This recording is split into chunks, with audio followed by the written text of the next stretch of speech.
E se a gente parasse de ver a gramática como um bicho de 7 cabeças e começasse a enxergá-la como, bem, como um manual de instruções do nosso idioma? Um guia que mostra direitinho como cada peça funciona para a gente poder se comunicar melhor. Pensa comigo, toda palavra que a gente usa, sem exceção, tem um trabalho, uma função específica dentro da frase. Algumas dão nome às coisas, outras servem para conectar ideias, outras para dar uma característica. É como se fosse um grande time, sabe? Cada um com seu papel. E o que a gente vai fazer aqui hoje é justamente abrir esse manual. Vamos desvendar juntos o sistema que organiza todas as palavras da língua portuguesa. Começando pela peça que, olha, talvez seja a mais importante de todas. Então, vamos imaginar a língua portuguesa como um grande organograma. Lá no topo, a língua como um todo. E abaixo dela, começam a surgir as divisões. E olha, nada disso é por acaso, viu? Tem uma lógica bem clara por trás. E a regra de ouro do sistema é essa aqui. As palavras são separadas em grupos, as famosas classes gramaticais, com base no que elas fazem na frase, ou seja, a função delas, e se elas mudam de forma ou não. E é justamente essa questão de mudar ou não mudar que já cria as duas primeiras grandes equipes do nosso organograma. De um lado, as palavras que são flexíveis, que se adaptam, do outro, aquelas que são sempre iguais, não importa o que aconteça. E aqui está o mapa da mina. Do lado esquerdo, nas variáveis, a gente tem 6 classes que mudam para indicar gênero, número, tempo. Pensa, por exemplo, em garoto e garotas, ou eu corro e nós corremos. Já do lado direito, nas invariáveis, as 4 classes que são tipo rocha, sabe? São fixas. Palavras como sempre, de, e ai vão ser sempre assim. Bom, hoje a gente vai dar um zoom em uma dessas classes que é nossa espinha dorsal de quase tudo que a gente fala. Vamos mergulhar no mundo do substantivo. A definição é tão simples que chega a ser genial. Substantivo é a palavra que dá nome a absolutamente tudo. Tudo que existe ou que a gente possa imaginar. É basicamente a etiqueta de nome do universo. E o legal dessa ideia é que ela é muito prática. Se alguém aponta para qualquer coisa no mundo e pergunta o que é isso, a resposta, não importa qual seja, mesa, cachorro, saudade, justiça, vai ser sempre um substantivo. Mas é claro que não para por aí. Dentro da grande categoria dos substantivos, existem outras subcategorias. Vamos ver como eles se classificam, quase sempre em duplas que se complementam.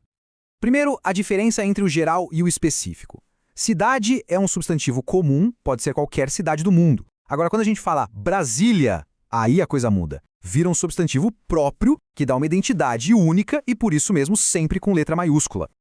Depois, a gente tem a origem. A palavra primitiva é como se fosse a palavra mãe. Pedra, por exemplo. É a original.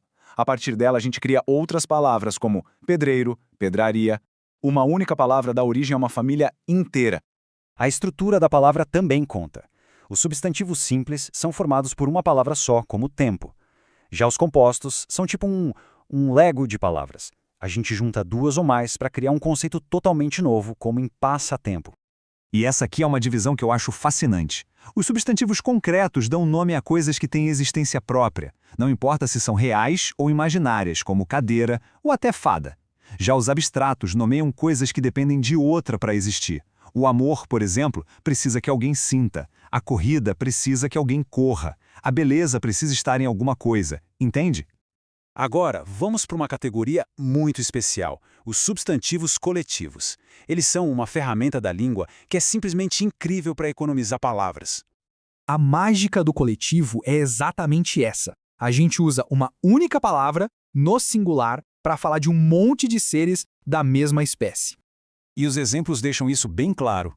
Em vez de falar um bando de lobos, a gente diz alcateia. Em vez de um conjunto de ilhas, arquipélago. É muito mais elegante e preciso. Elenco para um grupo de artistas, rebanho para ovelhas e por aí vai. Só que aí vem o pulo do gato. A palavra do coletivo está no singular, mas a ideia é que ela passa de plural, certo? Isso leva a uma regrinha de concordância que, olha, pode gerar bastante confusão. Vamos ver como funciona.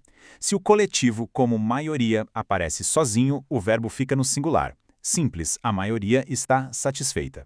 Agora, se esse coletivo vier com um complemento no plural, tipo dos alunos, Aí a concordância fica mais flexível. A gente pode deixar o verbo no singular, concordando com maioria, ou pode colocar no plural, concordando com alunos. As duas formas, nesse caso, estão certíssimas. Ok, depois de toda essa viagem pelo mundo dos substantivos, a pergunta que fica é: por que se aprofundar tanto em uma única classe de palavras? A resposta é simples, porque um substantivo não é só mais uma peça, ele é o centro de tudo. Entender bem o substantivo, como ele funciona, seus tipos e suas regras, é o primeiríssimo passo para construir frases com lógica e clareza. Quase todas as outras palavras variáveis, como os artigos e os adjetivos, trabalham para ele, giram em torno dele. Dominar o substantivo é, de verdade, dominar o alicerce da nossa comunicação,